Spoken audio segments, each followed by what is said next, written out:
Bro sister அனைவருக்கும் happy new year வாழ்த்துக்கள். அதாவது ஒன்று சொல்லுவாங்க இல்லையா, நம்ம தமிழ்நாட்டு அரசியல் மாதிரி தாங்க, தப்பாக எடுத்துக்கிறாதீங்க. ஒரு தியரிக்கு தான் சொல்கிறேன்.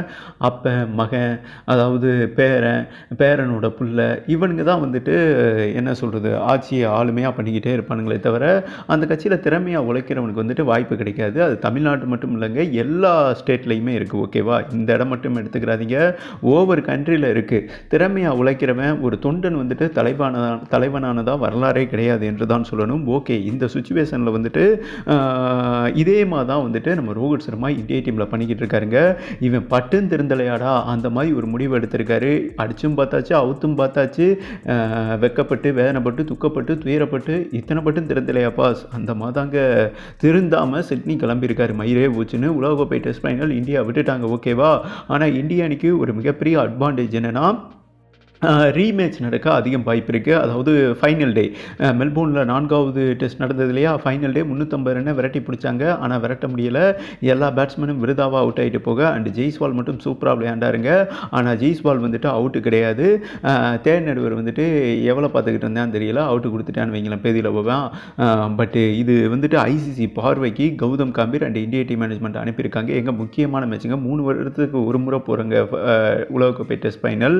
நீங்கள் இப்படி அலட்சியமாக பண்ணிங்கன்னா எங்கள் உழைப்பு பூரா வீணாகாதா? அதாவது ஒரு டெஸ்ட்டுக்கு 5 நாள், ஒவ்வொரு நாளும் 90 ஓவர், ஃபாஸ்ட் பவுலர் வந்துட்டு மினிமம் 20-25 ஓவர் அந்த 5 நாளும் போடுவாங்க. ஓகேவா, அப்போ நினச்சி பாருங்கள் எவ்வளோ பெரிய உழைப்புனா. அதுவும் பும்ராலாம் வந்துட்டு டேஞ்சர் ஆக்ஷன், பவுலிங் ஆக்ஷன், அவர்லாம் வந்துட்டு இந்த அளவுக்கு உழைப்பை போட்டு நாங்கள் வர 3 வருஷம் போராடி அலட்சியமான 2 விக்கெட் நேற்று தவறு பண்ணியிருக்காங்க.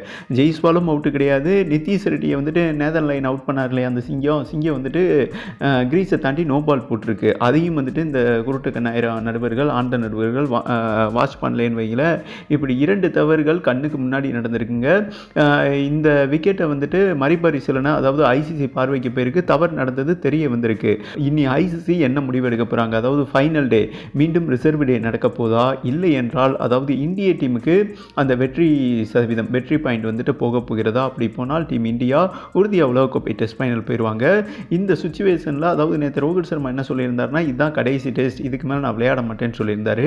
இப்போ நான் ஆரம்பத்தில் ஒரு க்ளோஸ்அப் சொன்னேன் பார்த்தீங்களா, நம்ம தமிழ்நாடு அரசியலும் சரி, ஓவரால் கண்ட்ரி அரசியலும் சரி, அந்த மாதிரி அரசியல் பண்ணியிருக்காருங்க. நான் ஃபைனல் டெஸ்ட்டும் கேப்டனாக தான் விளையாடுவேன், நான் வந்துட்டு வெளியெல்லாம் போக மாட்டேன்னு சொல்ல, இவன் திருந்தவே மாட்டான்டா மாமா அப்படின்னு சொல்லிட்டு கேஎல் ராகுல், பூம்ரா, ரவீந்தர் ஜடேஜா அண்ட் ரிஷப் பண்ட் அதிகாரப்பூர்வமாக வந்துட்டு 5வது டெஸ்ட் ப்ளே பண்ண முடியாது, நாங்கள் டெஸ்ட் சீரீஸ்லேருந்து இவர் தொடர்ந்தால் ஓய்வு அறிவிச்சிடறோம். இவரால் தான் இந்திய டீம் தோல்விக்கு முழுமையான காரணம். முதல் டெஸ்ட் வந்துட்டு அபாரமாக கேப்டன்ஷிப் பண்ணி வின் பண்ணி கொடுத்தார் பும்ரா. அவருக்கு மிகப்பெரிய அநீதி பண்ணதே ரோஹித் சர்மாவோட முட்டாள்தனம். இவர் முட்டாள்தனத்தினால இந்திய டீமோட 10 வீரர்கள் உழைப்பு வீணாகி விட்டது என்றும் இவங்க பாயிண்ட்டை வெளிப்படையாக சொல்லியிருக்காங்க. ஏன்னா கேஎல் ராகுல் தொடக்க வீரர் இறங்கி சூப்பராக ரதம் மாதிரி விளையாண்டுக்கிட்டு இருந்தாருங்க. அவரை ஒன்றவனா இறக்கி விட்டு பகடக்காயை யூஸ் பண்ணிட்டார் ரோஹித் சர்மா. 2 பேருமே மொத்தத்தில் சரியாக ப்ளே பண்ணல. இதனால தான் இவரை வெளியே தூக்கன்னா கூட்டுச்சங்கிலியாக ஒன்றிணையணும். அப்படி இணைஞ்சு தான் இந்த 4 பேர் வந்துட்டு முன் வந்து நாங்கள் ரிட்டையர்மெண்ட் அனௌன்ஸ்மெண்ட் பண்ணுறோம், இவர் வந்துட்டு டெஸ்ட் சீரீஸில் இனிமேல் கன்டினியூ பண்ணக்கூடாது, அது இந்திய டீம் ஆபத்து என்று மென்ஷன் பண்ணியிருக்காங்க. ரிஷப் பண்ட்டுக்கு இன்னொரு காரணமும் இருக்குது, ஓய்வு அறிவிக்க குறைந்த வயதில். அதை இன்னொரு வீடியோவில் பார்க்கலாம். ஓகேவா?